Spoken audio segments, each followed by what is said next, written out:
Hey there, Brooke. This is, excuse me, my name is Arik Jackson, and I know you're probably wondering, like, who is this dude? Why is he calling my name out?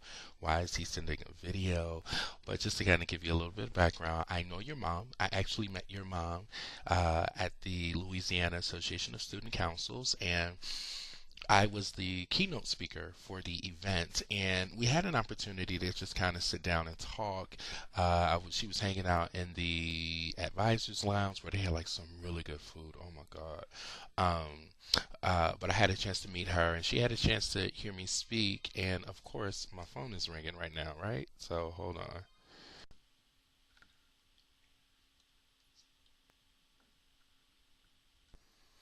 And I am back. And while we're here, I'm just going to do it now. I'm putting my phone on airplane mode so it will not ring again until I'm actually done. Come on, airplane. Voila. Okay, so my bad. So again, um, met your mom. I talked about the good food. Met your mom. So your mom and I, we sat down and talked. That is, by the way, I am crazy. They call me Art Cray Cray Jackson, just so y'all know, or just so you know. But I had an opportunity to sit down and talk with your mom, and your mom told me how freaking amazing you were and how you definitely have been someone who's been on top of it. You have this amazing boyfriend, and you guys are kind of like the rock star couple. And there are people who are just not feeling it, but you don't get into kind of like their stuff and like what they're talking about, and them having an attitude with you. And I just have to say, I was like really blown away, and I had never met you before. And maybe I will see you face to face one day, maybe not. I don't know, but I just wanted to send this quick video just after talking with your mom and her saying how amazing you were, and just, it sounds like you guys have an amazing family, period. So here's what I want to say to you. Um, I know being someone who is popular in their own right, meaning that they kind of mind their own business, they're doing their own thing, and you're popular because people want to kind of know what's going on with you, and because they don't know, they have an attitude with you, and you got mean girls hating on you. You got like a fan club of haters, and I really want to say to you, there is always going to be a hater, always. And I wish I could sit up here and tell you, oh, the haters are going to go away, they'll be done. But here's the thing, they'll always be there, Brooke. And the reason why I really wanted to do this video for you was to let you know what you're doing is perfect. Who you are is perfect, whole, and complete. I know that you've been through a lot. I know that there's some situations that you may not necessarily like to talk about. And I know you probably question why people are hating on you, especially when you haven't done anything to them. So it's I forgot what movie it was, but there's a line in there. The guy says, "Don't hate me, 'cause you ain't me." And really, it sounds like that's what a lot of people may be doing with you. Listen, um, let people do it. Now, I know it takes a bold and a brave person to let people hate and you keep on living your life. But if you really, really, really want the haters to kind of be confused by who you are, keep doing you. Do you unapologetically. Be yourself. Be Brooke. Be that girl who's great to everybody else. Be that girl who, when people are talking about you, you're just kind of like, okay, are you done? All right, I'm going to go hang with my boyfriend. And in your head, you're like, you're just upset because you ain't got my boy. Um, but do you? I know it can get frustrating when you have people who are hating on you, not liking you, and you haven't done anything to them. Here's the thing that I've learned. I am, oh, I'm too afraid to tell my age, but I'm an older guy. I'm 37. Excuse me for yawning. I'm like sitting in the kitchen. You can probably tell a refrigerator right behind me, but I'm 37. I travel the country. I travel the world, not just the country. I travel the world going to make a difference for people.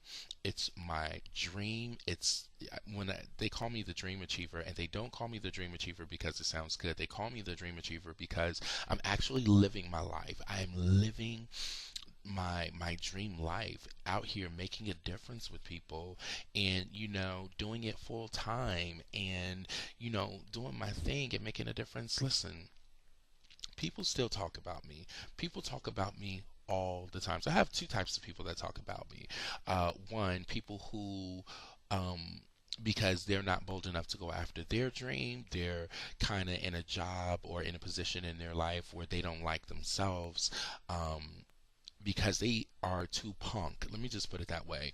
They're too punk to deal with their own self and their own life. They pick on me. I become a person with a target on my back all the time. People are always talking about me. When I wrote my first book, I had like a slew of haters all of a sudden. And the sad thing is that some of those haters were my friends and family, and they were hating on me because all of a sudden I went after what I wanted for myself.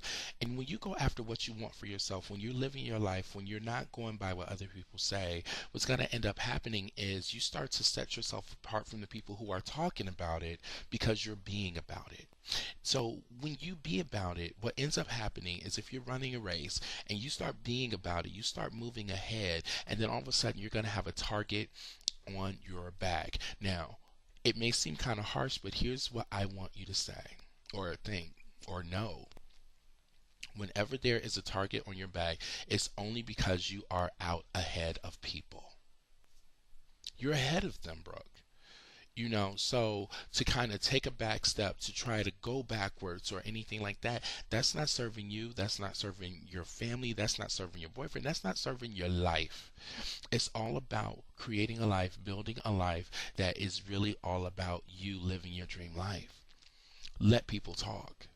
Let people talk. People are going to talk. They're going to talk. Listen, I am a 5-time published author now, and I need to turn off my Facebook. Oh my gosh, like I can't do stuff without like people blowing me up right now. I really apologize about this, and I just cut off Facebook.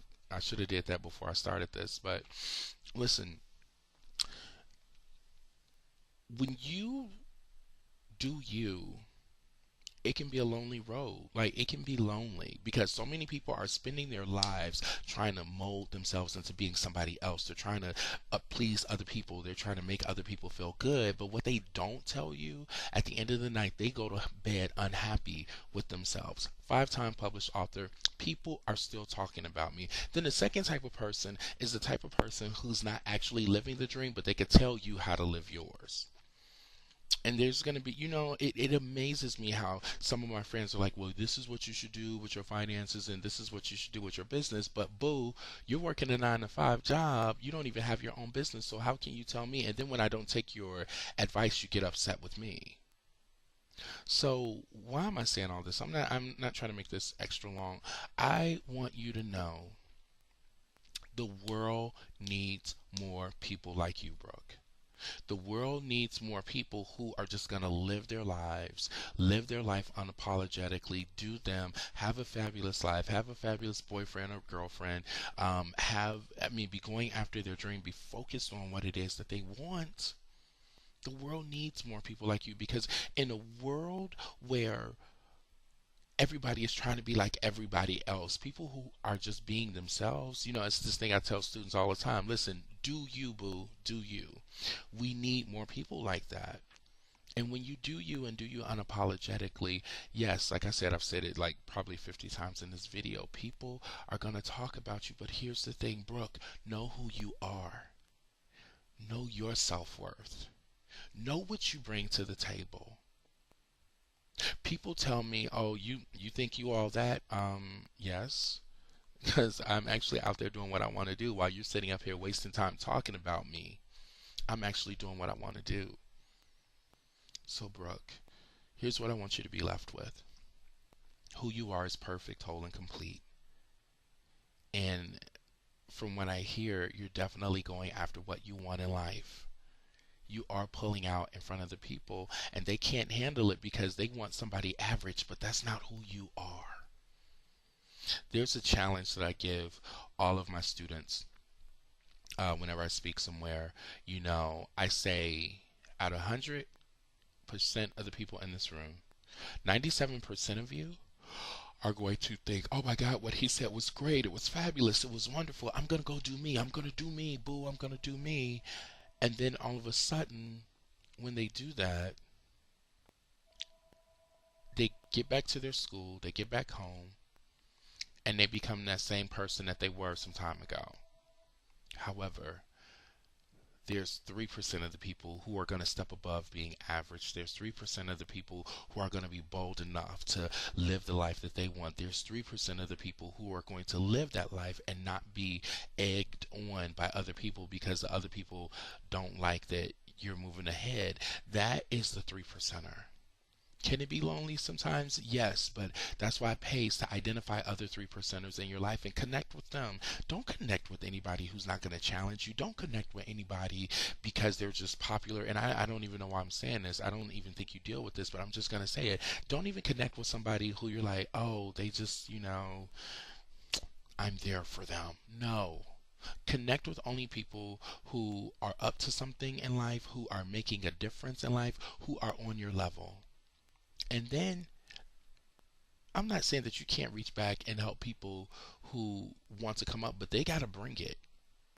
And then you have people on your level, and then start finding people who are above your level. Because the last thing you want to do is plateau out. If you want to find someone who got all scholarships to get in college and they got a free ride, go connect with that person. See what they're thinking, see what they're feeling, and they're going to notice that you are up to something. And during this whole process, boo, there's going to be haters. Don't worry. Haters are going to talk. Let them talk. It only matters most when you believe or fall into or react to what they are saying about you. Listen, people call me fat. Okay, what are you telling me that I don't know? Really? Thanks for sharing. Thanks for making that observation. And I'll move on. But if someone else called me fat, which like I am kind of thick, like I'm proud of my thickness, I'm not gonna lie. Um, but when people are like, "Oh, I can't date you because you're over 200 pounds," if I fell into the, "Oh my God, I need to lose weight so I can be with them," or "Oh my goodness, I need to change because if I want to date something," you know what? No, I'm not getting ready to change myself unless I want to change myself for me. You can hate all you want to, just know what you're missing out on. So, Brooke, I want to wrap this up, girl. Listen, go out there, do you. When they talk, let them talk. That's going to happen. But I promise you, the more you engage in doing yourself, hearing what they say, and not letting it affect you, yeah, sometimes you want to say to them, you have no freaking clue what I have been through. How dare you even talk about me like that? That's okay. Does it take a strong person and a courageous person to be like that? Yes. And I'm not saying that like from theory. I'm saying that from experience. I'm saying that from having cut people out of my life. I'm saying that from when I got with friends who were not trying to do something and they drugged me back. I'm saying that from a space of getting with friends who are like millionaires in their business and I want to get there and they're working with me and pull me up. Listen, I'm saying this all from experience. So, Brooke, listen, if there's anything that you ever need, if there's anything that you ever want to talk about, if you just need to tell somebody, I'm sick of people picking on me, my email address is aric at aricSpeaks.com. Your mom has my email address as well. I am so sorry for yawning, but I wanted to get up early and do this because I'm like catching up. I've been teaching flash mobs all across Georgia. Um, but my email address is aric@aricspeaks.com. So I want to close out by saying this. Do you, boo, and do you unapologetically because you deserve it. All right? Peace.